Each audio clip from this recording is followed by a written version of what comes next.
Oi, gente! Bora lá, mais uma live do Intensivão, live de perguntas e respostas sobre a aula 2. A aula 2, gente, é a que eu mais gosto, assim, de verdade. Eu acho ela a mais importante, porque eu acho que saber os erros de rotulagem é muito importante, claro, que é a aula 1. A aula 3 normalmente é a que todo mundo mais gosta. Eu acho ela bem legal, acho ela bem dinâmica, tem muita informação, mas assim, eu acho que a aula 2 é a base. A aula 2 é tipo assim, precisa ter aquilo pra trabalhar com rotulagem, para fazer rótulos corretos, para ter segurança no que a gente está fazendo. Então, assim, eu gosto muito, muito, muito, muito, muito da aula 2. Bora começar então, gente. Eu achei essa pergunta aqui super interessante. Hoje eu vou até começar com ela. Como se chama essa profissão? O profissional de rotulagem. Então, não tem uma profissão, né? A sua profissão vai ser nutricionista, no meu caso, engenheira de alimentos, temos médicos veterinários, temos zootecnistas, engenheiros agrônomos, engenheiros químicos, tecnólogos de nutrição, químico de alimentos, economista doméstica, que é uma profissão que poucas pessoas conhecem e que pode trabalhar com alimentos. Tem enfermeira que pode trabalhar com alimentos. Então, assim, a profissão é aquela na qual você se formar. Como chama o profissional de rotulagem?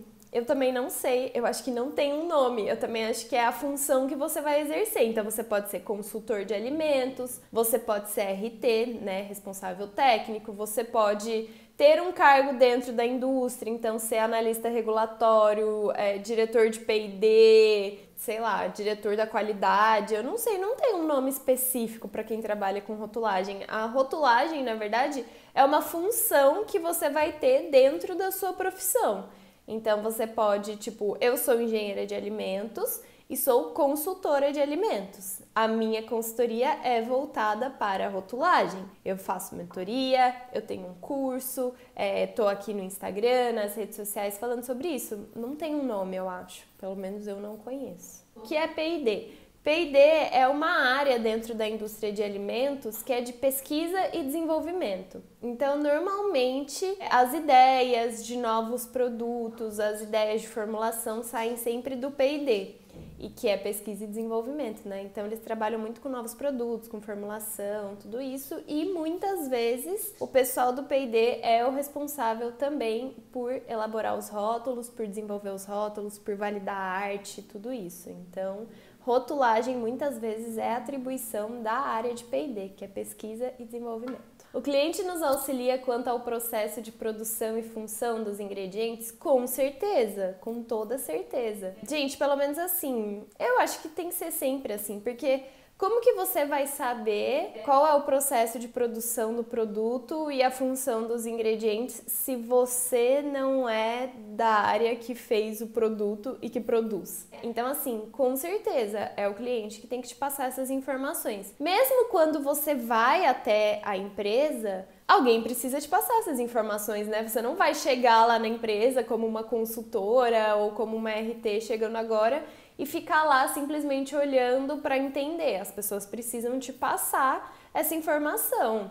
Mesmo se você é funcionário específico da empresa, você não necessariamente é da área de produção, você não necessariamente participou da formulação daquele produto. Então, sim, você precisa que as pessoas responsáveis te passem essas informações. No meu caso, como eu sou consultora e nem sempre eu vou até a empresa, então eu preciso que o cliente realmente passe todas as informações para mim e isso fica muito claro desde o começo. Então eu falo, olha, eu até tava falando isso ontem aqui, eu acho. Eu preciso que vocês me passem todas as informações, passar essas informações é responsabilidade da empresa, eu vou trabalhar com as informações que vocês me passarem. Então, desde o começo eu deixo muito claro que eu preciso ter um canal de comunicação com a empresa, eu preciso ter alguém que vá me responder todas essas perguntas E todas essas informações passadas são de responsabilidade da empresa. Então, por exemplo, ontem mesmo, até comentei aqui com vocês que eu tive um rótulo super desafiador para mim. Na live de ontem eu até cheguei a mostrar a folhinha que eu tava riscando ali. Mas esse é um produto, é um alimento que eu nunca tinha trabalhado e é um alimento que tem vários desafios. Então, eles têm muitos ingredientes compostos, é um alimento que tem vários aditivos, então eu preciso entender a função de cada aditivo dentro daquele alimento, porque a gente precisa colocar isso no rótulo. Eu precisava saber, tipo, se o aroma que eles usam é sintético idêntico ao natural, se é artificial, porque isso muda a rotulagem. Eu precisava saber um corante específico lá que eu não conhecia, tive que ir atrás para saber se ele era artificial ou não. Então, assim, e tudo isso eu tinha duas pessoas dentro da empresa para conversar. Tanto a pessoa responsável pela formulação e produção, que acompanha a produção, quanto a pessoa do marketing. Então, eu tenho contato com essas duas pessoas e os dois me ajudaram a hora que eu precisei. Então, perguntei para a pessoa da formulação, tinha ficha técnica que ele não tinha me enviado, eu pedi, ele enviou, aí eu precisava de algumas informações sobre o produto que não estavam na ficha técnica, pedi para ele, ele entrou em contato com a empresa fornecedora dele, aí me passou, falei com a menina do marketing para entender uma questão de cores ali e tal, e tamanho de fonte, porque não estava em escala. Então, você precisa ter essa comunicação. Toda a responsabilidade vai ser da empresa de te passar essa informação. Só que assim, você precisa averiguar e você precisa fazer as perguntas corretas. Você não pode esperar que eles simplesmente saibam quais são as informações que eles precisam te passar, tá? Você precisa saber pedir essas informações também. Mas se tá certo ou não, é responsabilidade deles também. Como ter acesso à biblioteca virtual da Anvisa? Para você ter acesso à biblioteca de alimentos da Anvisa, você tem que entrar no site. O site da Anvisa está passando todo por uma reformulação. Não é só a parte de alimentos, o site inteiro, porque eles estão migrando para a plataforma do governo, então para ficar .gov.br. Sabe? Então, ele tá fora do ar, ele tá super instável, mas assim, antes, né, no site como era antes, você entrava no site da Anvisa, aí tinha lá uma parte de, acho que era biblioteca, você ia em legislação, e aí tinha bibliotecas temáticas, alguma coisa assim, e aí tinham várias bibliotecas lá, tipo de medicamentos, de agrotóxicos, sei lá, e tinha a de alimentos. Daí você entrava lá na biblioteca de alimentos, no próprio site da Anvisa, e ela abria como se fosse um arquivo de PDF, assim, só que virtual. E aí lá tem listado absolutamente todas as legislações da Anvisa que estão vigentes, sempre na última versão, porque eles estão sempre atualizando. E aí é ótimo, porque nesse documento já tem o link certinho para a legislação. Então, eu tô procurando a RDC 26 de alergênicos, aí você punha lá no campinho de busca, RDC 26. Aí ele te levava certinho na RDC 26, já com o link, você já abria a legislação, última versão, atualizada, tudo certo. E você podia procurar por palavras-chave, então, também. Então vamos supor que você não sabe qual é a legislação de alergênicos, aí você escreve lá, alergênicos. A biblioteca te mostrava tudo que tinha sobre alergênicos. Tinha como salvar, então a biblioteca tá nos meus favoritos, na minha aba de favoritos, era só clicar ali. Tem, né, como você salvar como um arquivo mesmo e deixar no seu computador. Então, assim, é uma ferramenta muito boa para trabalhar. Sem conhecer a biblioteca, não tem como fazer um rótulo. Gente, olha, eu não sei como que vocês faziam sem conhecer a biblioteca, não. Eu sou totalmente dependente. Porque não posso usar artesanal no rótulo? Porque não é permitido. Você pode usar se você tiver o selo arte. Eu sempre começo pelo painel principal e pelas informações obrigatórias da 259. Então eu pego o painel principal, meu olho já vai direto, denominação de venda, peso líquido. Daí eu vejo se está certinho, se está de acordo, se tem RTQ, né, para denominação de venda, se o tamanho de fonte do peso líquido tá certo, porque tem tamanho de fonte, gente, isso é um erro muito comum também, tá? O pessoal não sabe que existe a portaria 157 do Inmetro, que define o tamanho que seu peso líquido tem que ter. Então, eu vejo se tem peso líquido e denominação de venda. Daí, eu vou para os outros painéis para ver também as legislações as informações obrigatórias da 259. Então, lista de ingredientes, conservação, prazo de validade, lote, instrução de preparo, se precisa. Então, vejo essas informações. Daí vou para os alertas, alergênicos, glúten, lactose. Aí eu vou para as advertências mais específicas. Então, tem corante, precisa falar alguma coisa sobre isso. Tem aromatizante, precisa falar alguma coisa sobre isso. Aí eu vou pegando as coisas mais específicas. E eu deixo por último tabela nutricional. Eu não curto tabela nutricional, gente. Eu padronizei e aí encerro. Aí eu passo no checklist. Tem gente que faz o checklist junto, então vai batendo as coisas do checklist e fazendo. Tem gente que faz antes o checklist para ver o que já tem e o que não tem, caso a arte já esteja pronta. Tem gente que passa no fim. Eu passo no fim o checklist. Então eu faço tudo e aí eu passo no checklist, porque eu também não gosto de ser dependente do checklist, sabe? Então é meio como se eu estivesse me provando, como se eu estivesse fazendo uma provinha. Então eu faço o rótulo inteiro, aí eu passo no checklist pra ver quanto eu tirei no meu rótulo, sabe? Se tá tudo certo, se eu não esqueci nada, se eu fiz tudo que tinha que fazer. Aí passou no checklist, eu envio o relatório. Então eu faço assim. O que você falou sobre artesanal, desculpe, não entendi. Artesanal, gente, é um termo que a gente não pode usar, porque é como se fosse uma denominação de qualidade que não é prevista em nenhum regulamento técnico. Então não tem nenhum produto que te dê a opção de usar artesanal. Aliás, tem alguns regulamentos técnicos que proíbem o uso de artesanal, tá? Isso vem como proibido no regulamento técnico. Agora, existe o selo arte. Isso é um selo do MAPA para produtos de origem animal e tem vários requisitos que você precisa cumprir para ter o selo arte. Inclusive, o seu estado precisa aderir ao selo arte e o município precisa aderir ao selo arte. Aí você pode ir atrás disso. E, inclusive, não é assim, eu acho que isso aqui é artesanal. Não, existem definições do que é um processo artesanal, do que é um produto artesanal, existem legislações para isso. Então não é porque sua indústria é pequena que você é artesanal, não é porque você fez na tua casa que é artesanal. Então, assim, isso tudo é definido e não é simples assim. Então, eu até tô devendo uma live aqui sobre o selo arte. Eu convidei a Paula Heloise para fazer essa live aqui comigo. A gente vai fazer. É que eu tô aqui, né, em um workshop e tal. A Paula casou, tá em lua de mel. Mas a hora que estabilizar tudo, que ela voltar aqui e ficar mais tranquila, a gente vai fazer essa live sobre selo arte. Então, não pode escrever artesanal, tá, gente? Inclusive, na atualização do RISPOA, que veio agora que pode escrever premium, gourmet e tal, não tá artesanal lá, tá? Justamente porque tem o selo arte. Então, não pode. É assim, não pode. Mas propaganda, o uso da palavra artesanal pode? Não, gente. O que vale para rótulo vale para propaganda, tá? É importante dizer isso.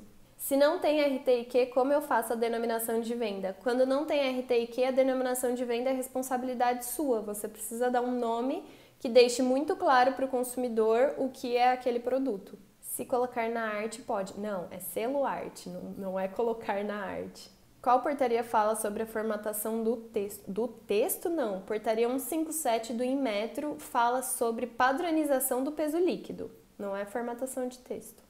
Quando precisa fazer rótulo de produto vegano, que não tem uma legislação específica, como resolve? Produto vegano segue absolutamente todas as legislações existentes para alimento geral. É um alimento, gente. O fato dele ser vegano só quer dizer, às vezes, que ele não tem nada de origem animal ali, mas um produto como outro qualquer. Segue exatamente as mesmas legislações, tudo igual. É a mesma coisa, meu produto é artesanal porque eu faço em casa. Tá bom, mesmas legislações, rótulo igualzinho, tá? Então não tem essa não. É obrigatório ter lote. Absolutamente todos os produtos precisam ter lote. Qual a diferença entre rótulo e rotulagem? Tem um vídeo aqui falando sobre isso. Rótulo é tudo que tá impresso na embalagem. Eu não tenho uma embalagem aqui. Tenho. Embalagem, o saquinho. Rótulo. O que tá escrito, tudo, tá? Tudo que tá escrito, colado, desenhado, escrito, colado, desenhado, riscado, pintado, tudo é rótulo, tá? Tudo é rótulo. E rotulagem é o ato de fazer o rótulo. Qual tipo de produto não precisa de rotulagem? Tipo bolo de pote. Gente, eu não sei que coisa que vocês têm com bolo de pote, sinceramente. Eu não sempre venho... bolo de pote... Gente, bolo de pote é um alimento, certo? Você tá comercializando ele, certo? Rótulo. Se eu fizer um produto e for fazer o rótulo, coloco o selo arte, é isso? Gente, selo arte você precisa pedir... É o que eu falei, gente. Eu vou fazer uma live, tá? Pra falar melhor sobre selo arte. Mas existem legislações para o selo arte, o seu estado precisa aderir ao selo arte, aí o seu município precisa aderir ao selo arte e você precisa que o seu produto, especificadamente, de origem animal, porque é só produto de origem animal que vai entrar no selo arte, embutido, queijo, iogurte. O seu produto precisa ter uma legislação específica para a versão artesanal dele. Então, só nesse caso, a hora que tudo isso se juntar, você vai poder ter um selo arte. Não é assim, fiz em casa, vou fazer um selo escrito artesanal. Não é isso, gente. É muito mais elaborado, tá? Bolo de pote que tem mais recheio do que bolo. Denominação seria bolo com recheio ou sobremesa láctea. Sobremesa láctea tem RT e Q, tá? Vê lá se o seu produto se encaixa como sobremesa láctea ou bolo recheado.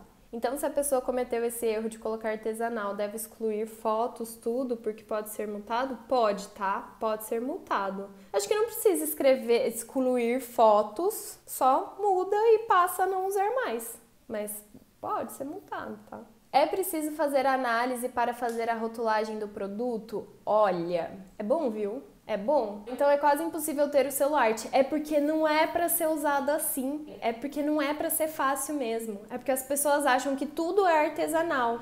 Fiz em casa, é artesanal. Minha indústria é pequena, é artesanal. Minha máquina não é tão evoluída, é artesanal. E não é. Artesanal é quando você faz ali dentro de uma coisa, nanana. Então, é realmente para não banalizar o artesanal. É preciso fazer análise para fazer a rotulagem do produto? É bom mesmo, porque quando você faz análises, ainda mais em um laboratório certificado, credenciado e tal, você tem respaldo daquela informação. Porque assim, você vai... Vamos dar o exemplo da tabela nutricional. Você pode calcular? Você pode calcular a tabela nutricional. Mas você passa por uma fiscalização, tá? Daí a Anvisa vai lá no mercado e recolhe o seu produto. Você acha que a Anvisa, que o fiscal da Anvisa vai parar para pegar a sua formulação, para ele fazer as contas para ver como deveria ser a sua tabela nutricional? Não. O que ele vai fazer? Vai mandar para um laboratório credenciado fazer a análise. E aí, se der divergência maior do que 20%, que é o limite. E se você declarou lá o seu carboidrato 5 gramas, mas ele tem 15 na análise? E aí? Você acha que você vai chegar no fiscal e falar: não, mas eu calculei, olha aqui as minhas folhas. Não, mas eu joguei na planilha ali que diz que faz... O fiscal não vai querer saber. Sabe como você vai poder argumentar isso? Com laudo. Isso está escrito em legislação. Se tiver divergência, é só com laudo que você comprova. Então, assim, você só vai ter certeza e respaldo da sua composição centesimal do seu produto através de análise. Mesma coisa, alergênicos.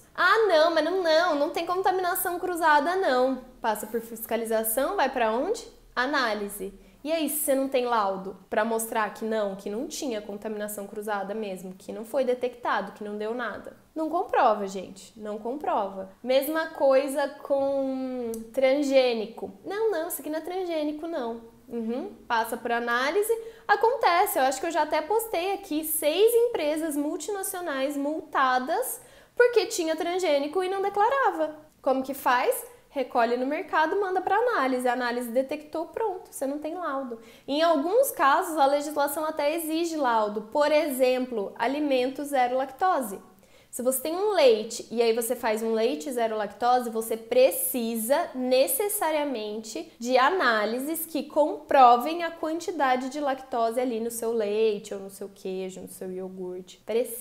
Você precisa ter laudos. Então, assim, gente, para definir prazo de validade, eu não aguento que a pessoa não quer fazer nem a análise microbiológica. Não, mas tem uma tabela ali que diz que geleia dura 6 meses. E se a sua geleia não dura? E se a sua geleia, de repente, dura 1 ano? E se a sua geleia não dura nem 1 mês porque tá tendo contaminação? E aí? Você vai fazer todos os seus consumidores passarem mal? Você não tá fazendo nem as análises microbiológicas previstas em legislação? Então, gente, análise não é luxo, análise não é porque a profissional não quer fazer, é porque é o único jeito de você ter respaldo, é o único jeito de você ter realmente informações fidedignas, tá? Então, é muito importante. E outra, gente, ó, a Nani falou aqui, é super barata a análise em laboratório, principalmente análise microbiológica. Análise microbiológica costuma realmente ser muito barato. E assim, a análise de composição centesimal de tabela nutricional, ela é mais cara, tá? Mas você vai fazer uma vez. Você não vai precisar fazer a cada lote, você não vai precisar fazer toda vez.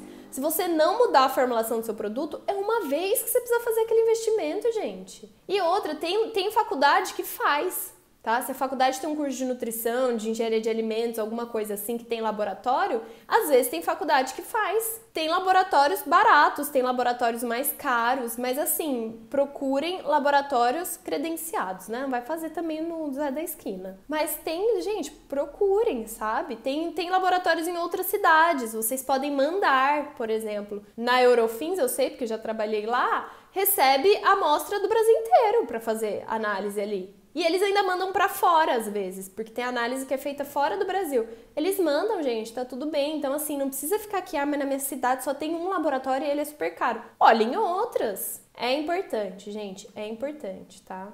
Cada vez que muda o fornecedor de algum insumo, é necessário fazer alteração do rótulo? O fabricante precisa avisar que houve mudança? Mais ou menos. Depende de qual mudança. Se você trocou, tipo, a sucralose X pela sucralose Y e elas são iguais, não. Agora, se você trocou, por exemplo, o amido, que não era OGM, para o amido, que é OGM, você vai precisar mudar. Se você trocou o cacau, que não tinha contaminação cruzada, para um cacau que tem contaminação cruzada com amendoim, você vai ter que trocar. Então tem que fazer essa análise. Se você trocou tipo 6 por meia dúzia, não, mas se houve algum impacto, OGM, antes era orgânico, agora não é mais, antes não tinha contaminação cruzada, agora tem. Tem que ver isso. É nesses detalhes que precisa prestar atenção. Muito boa sua live, muito esclarecedor. Muito obrigada, fico feliz que você esteja gostando. Aline, onde você consulta os prazos de validade dos produtos? Acabei de falar, análise, eu não defino prazo de validade. Gente, não. Se o meu cliente quer, vamos fazer prazo de validade também, eu falo, vamos, olha aqui a sequência de análises que você vai precisar fazer, pode escolher o laboratório de sua preferência. Não, Aline, não quero fazer análise. Querido cliente, então eu não vou definir esse prazo de validade para você. Eu não me arrisco, gente, não me arrisco, não vou fazer, não vou consultar, mas tem tabela. Então tá, querido cliente, vai lá na sua tabela e veja. Eu não vou pôr meu nome nisso. Não põe, gente, isso pode dar um BO tão grande que eu não me arrisco. Não me arrisco, não me arrisco. Mesmo porque, outra coisa, todo mundo acha que fazer rotulagem é definir prazo de validade. Não é, tá? Definir prazo de validade é outra coisa, é outro tipo de serviço. O que compõe ali a validade? Por exemplo, o rótulo que eu tava fazendo ontem estava escrito assim, validade 60 dias. E nem tinha data de fabricação, 60 dias a partir de quando? Então assim, não se declara validade de 60 dias. Você põe dia, mês e ano. No máximo ali, se for menor do que 3 meses, você pode pôr dia e mês. Se for maior do que 3 meses, você pode pôr mês e ano. Mas o ideal é que seja dia, mês e ano. Então é isso que eu vou corrigir. Não, precisa pôr mês e ano, tá? No mínimo, ou dia, mês e ano. Então é essa alteração que eu vou fazer. Agora, definir a validade dele, eu posso passar o cronograma de análise que ele precisa fazer, mas eu falar que vale 90 dias, não falo. Produtos congelados, como coxinha, que para ser consumido precisa fritar. Nesse caso, precisa que a tabela nutricional conste os dados nutricionais do óleo? Não, só se ele for pré-frito, tá? A tabela nutricional representa exatamente o que você está vendendo. Se a sua coxinha não tem óleo, não coloque o óleo. Agora, se ela é pré-frita, aí sim. Encontrei um sequilho sabor coco, em que na arte principal possui sem lactose. Errado, correto? Errado, correto. Errado, correto. É engraçado, é igual quando você fala, não, sim. Mas sim, errado, correto. Porque assim, né, gente? Eu antigamente até poderia dizer assim, precisa ver, será que eles colocaram, sei lá, um leite condensado, zero lactose, que eles colocaram um leite em pó, zero lactose? Eu falaria isso até pouco tempo atrás. Aí descobri através das minhas alunas queridas do VR e de uma seguidora aqui do Rotulagem que questionaram a Anvisa sobre esse assunto e não importa, mesmo se esse sequilho aí tiver o ingrediente zero lactose, como leite não é ou algum ingrediente lácteo, não é parte obrigatória do sequilho, né? Você consegue fazer sequilho sem leite e ele continua sendo um sequilho, daí, então, não caracteriza alimento para dietas com restrição de lactose, tá? Então, não pode usar, mesmo porque, pode ver, é muito provável que eles só colocaram, tipo, sem lactose no painel principal e não cumpriram com mais nenhum requisito da rotulagem de alimentos para dietas com restrição de lactose. Então, vê se esse sequilho, a denominação de venda dele era sequilho de coco para dietas com restrição de lactose. Vê se a tabela nutricional dele estava para uma porção de 100 gramas. Vê se na tabela nutricional tinha lá, abaixo de carboidratos, a quantidade de lactose e galactose. Eu aposto que não. Então, assim, tá todo errado. Se não tem legislação que aprove a alegação pão integral, o que você acha das grandes empresas usarem essa alegação além de sem conservantes, né? Então, é que assim, tem duas questões aí. Os sem conservantes, a gente tem um informe técnico que diz que não pode. Então, assim, não pode, ponto, não tem discussão. A questão do pão integral é que já existiu essa definição. Tinha um RTIQ de pães, onde tinha a definição de pão integral, que dizia que um pão integral era simplesmente um pão que tinha ingredientes integrais, não definia uma quantidade, não definia nada. Então, isso perpetuou. Apesar de ter sido revogada essa legislação e de hoje a gente ter um outro RTIQ, muito entre aspas, onde se trata de pão, caiu essa definição, entendeu? Não existe mais a definição de pão integral. Então isso ficou num limbo. Houve uma vez uma legislação que tratava desse assunto, ela foi revogada, a que veio no lugar não trata mais do assunto. Então não é bem errado usar. É errado você colocar assim, 100% integral, e aí não é 100% integral. Mas só usar o integral não tá tão errado, porque mesmo quando isso era definido, não tinha uma quantidade. Só que agora, tem uma consulta pública para alimentos integrais. Inclusive, eu já fiz uma live só sobre isso, que está no YouTube e que tá aqui no feed também. Se vocês forem lá no IGTV, aqui do @rotulagem, vocês vão achar. Inclusive, esses dias eu marquei uma seguidora lá, que ela estava atrás de uma informação, eu marquei ela lá. Tem essa consulta pública e, assim, é baixíssimo o limite. É baixíssimo o limite de ingredientes integrais que vão precisar ter para o alimento ser chamado de integral. Então, assim, esses pães no fim, eles vão ser integrais, então não é um grande problema, entendeu? Já os sem conservantes, tem um informe técnico 70 lá que diz que não é para pôr, então eu não ponho. Recebi uma orientação de um profissional da Secretaria da Vigilância Sanitária para não usar e verificar a RDC 54 e usar álcool ou fonte de fibras. Essa é uma opção. Ainda mais se for um profissional da Secretaria de Vigilância Sanitária, porque assim, são eles que vão te fiscalizar, não é mesmo? Então é sempre bom a gente seguir. E o que ele falou não tá de todo errado, porque é exatamente isso. Integral ainda não tem uma definição. Vai ter, já existe a consulta pública, mas ainda não tem. Já o álcool ou fonte de fibras é uma INC, né? Uma informação nutricional complementar, que eu acho até às vezes mais interessante, tá? Porque às vezes, reparem, tá escrito integral lá, mas não é nem fonte de fibra. Não tem nem 2,5 gramas de fibras por porção, mas tá escrito integralzão lá. Se o seu realmente couber em álcool ou fonte de fibras, eu também acho mais interessante. É melhor, eu acho que chama mais atenção pro seu produto. E você fica certinho dentro da legislação, é RDC 54 mesmo. Olha, parabéns para esse profissional que te orientou, tá bem por dentro das coisas, concordo totalmente com o que ele falou, tá? Só voltando aqui na anterior, lactose pode, mas a galactose, porque meu produto tem leite sem lactose, mas a Anvisa disse que não posso considerá-lo sem lactose. É um pão de queijo. Por que não? É um pão de queijo. Mas o queijo é zero lactose? Os queijos que você usa são zero lactose? Acho que precisa ver isso, né?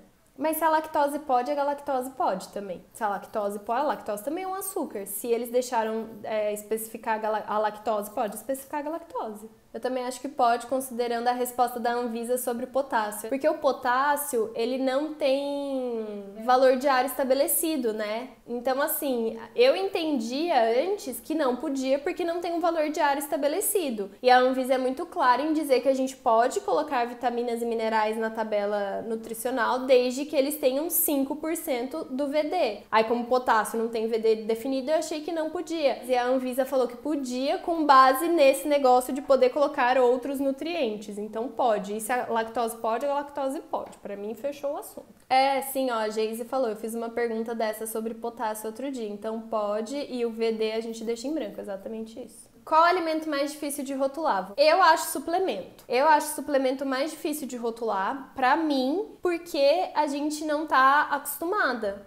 Né? Eu não estou acostumada. Rotular suplementos não faz parte do meu dia a dia, apesar de que eu já fiz vários rótulos de suplemento, mas não faz parte do meu dia a dia. Eu não trabalho especificadamente com suplementos, e suplementos têm um mundinho todo particular deles na rotulagem. Tem as legislações deles, as regras deles, acontece com eles, tudo eles. Então eu, Aline, particularmente, acho o suplemento mais difícil porque sai total da zona de conforto, né? Rotular, tipo, um pão de queijo, um bolo, um biscoito, tem alguns detalhes que mudam, mas eu entendo que a base é a mesma. Agora, suplemento, nem a base é a mesma, tem muita coisa de base que muda. Tem tabelas que você precisa verificar, a tabela nutricional é diferente, tem avisos que você precisa fazer, então tem várias coisas diferentes. Eu acho os suplementos, apesar de gostar de trabalhar com suplementos, eu acho os mais difíceis.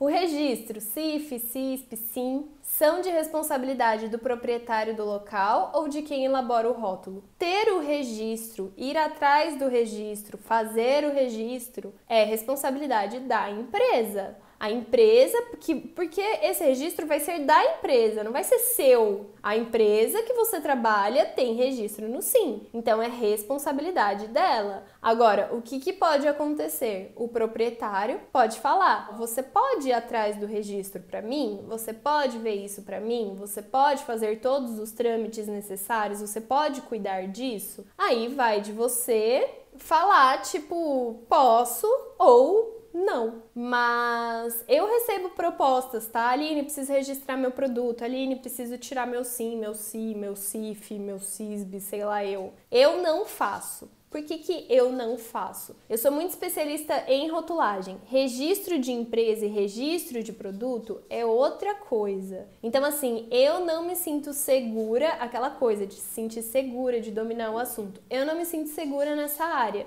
Então eu não arrisco, mesmo porque isso ia exigir um tempo muito grande meu que eu não necessariamente tenho. Então eu não vou para essa área, mas você pode sim ser a pessoa que vai atrás desse registro para a empresa, mas ele é a responsabilidade da empresa e ele vai ser da empresa, tá? Tipo, você não pode ir lá tirar o CIF do lugar que você trabalha e a hora que você vai embora você fala, vou levar meu CIF comigo, tá? Porque fui eu que tirei. Não, ele vai ficar lá, mas você pode ser a responsável, você pode ser a pessoa que vai atrás, você pode ser a pessoa que vai cuidar para que eles se mantenham ali dentro de todas as regras, mas é da empresa. Se a empresa não tiver registro, simplesmente não coloca no rótulo, então não é uma opção não ter registro, tá?